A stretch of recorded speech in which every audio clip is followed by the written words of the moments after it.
Good morning. A very big hello filled with lots of love to all of you kids today. I am Miss Jeannie, and I hope that you know how much I care about you and how much your church community cares about you. Today, I want to share a story with you that I love because it talks about how special each of you are. So get yourself cozy. Oh, how I wish we could be together sitting on the floor for this story time. Grab a stuffed animal, maybe snuggle with someone in your family, and get ready for a story. And know that I am picturing each of you in my mind. You and you and you and you. And I see your smiling faces. The story is called You Are Special by Max Lucado. The Wemmicks were small wooden people. All the wooden people were carved by a woodworker named Eli, and his workshop sat on a hill overlooking their village. Each Wemmick was different. Some had big noses, others large eyes, some were tall, some were short. But they were all made by the same carver and lived in the village. And all day, every day, the Wemmicks did the same thing. They gave each other stickers. Each Wemmicks had a box of golden star stickers and a box of gray dot stickers. Up and down the streets all over the city, people spent their days sticking stars or dots on one another.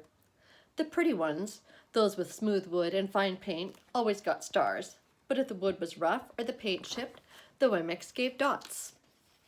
The talented ones got stars too. Some could lift big sticks high above their heads or jump over tall boxes. Still others knew big words, like maybe supercalifragilisticexpialidocious, or sing pretty songs. Everyone gave them stars. Some Wemmicks had stars all over them. Every time they got a star, it made them feel so good. It made them want to do something else and get another star. Others, though, could do little, and they got dots. Punchinello was one of those. He tried to jump high like the others, but he always fell. And when he fell, the others would gather around him and give him dots. Sometimes when he fell, his wood got scratched, so the people would give him more dots. Then he would try to explain why he fell. He would say something silly, and the Wemmicks would give him more dots.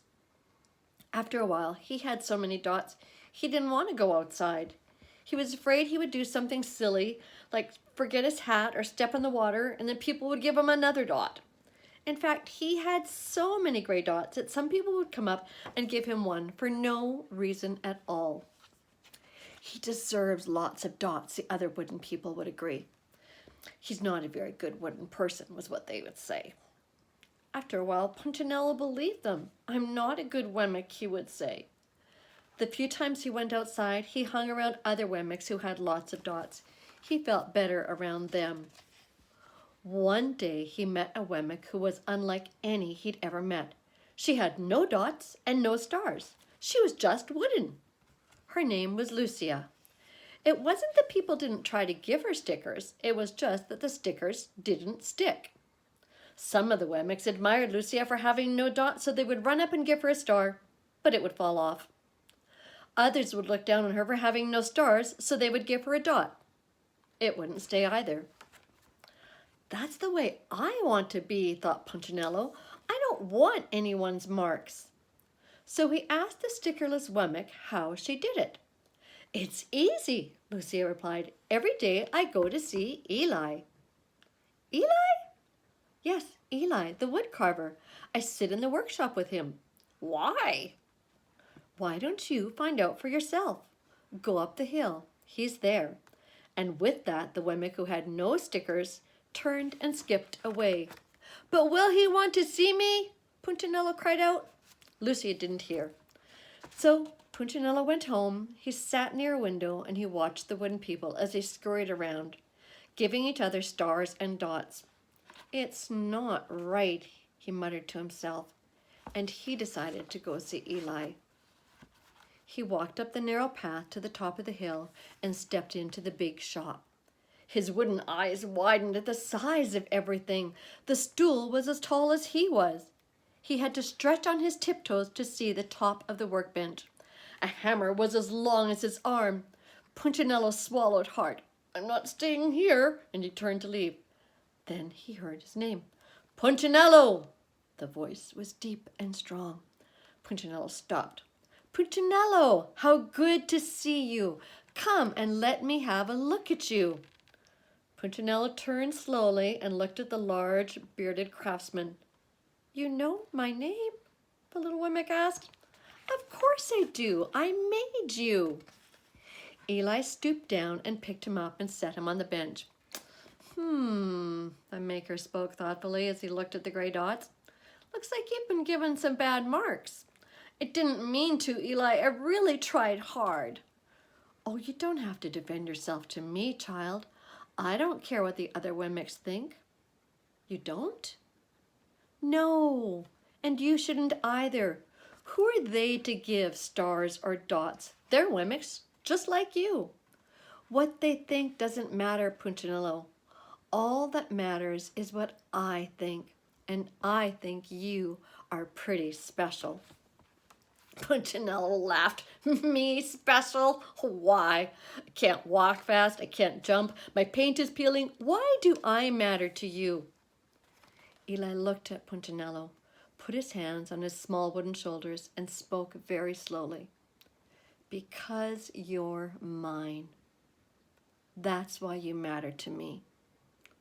Punchinello had never had anyone look at him like that or talk to him like that, much less his maker. He didn't know what to say.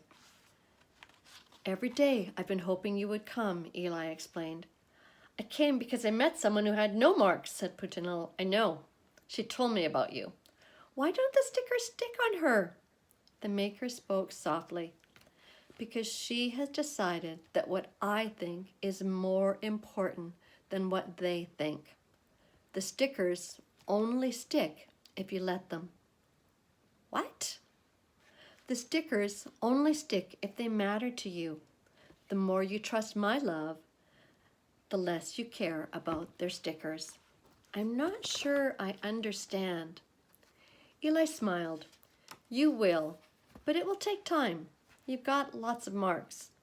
For now, just come to see me every day and let me remind you how much I care. Eli lifted Punchinello off the bench and set him on the ground.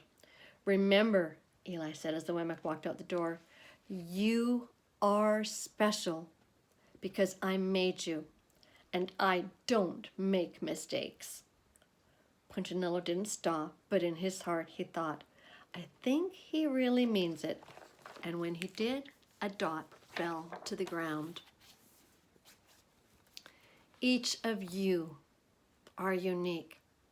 There is no one like you. You are special, and God loves you very, very much. It has been the greatest joy for me to be with you on Sunday for 5 years. Some of you were babies when I started, and now look at you. You're in kindergarten or grade 1. Your smiles, your laughter, and your dancing on Sundays always made my day and filled me with so much happiness. Thank you for all you have done for me in these 5 years. I know that Miss Ryan, Miss Ashley, and all the volunteers will just keep on being amazing with you and for you all. I hope you always remember how special you are, and always remember how much I love you and care about you. Don't let stars or dots or what anyone says about you stick to you. You remember that you are special. I know how special you are. Your family and your friends know how special you are. But even better, God knows how very special you are, and you are, and you are, and you are, and you, and you. You are special. Lots of love to each of you. Bye.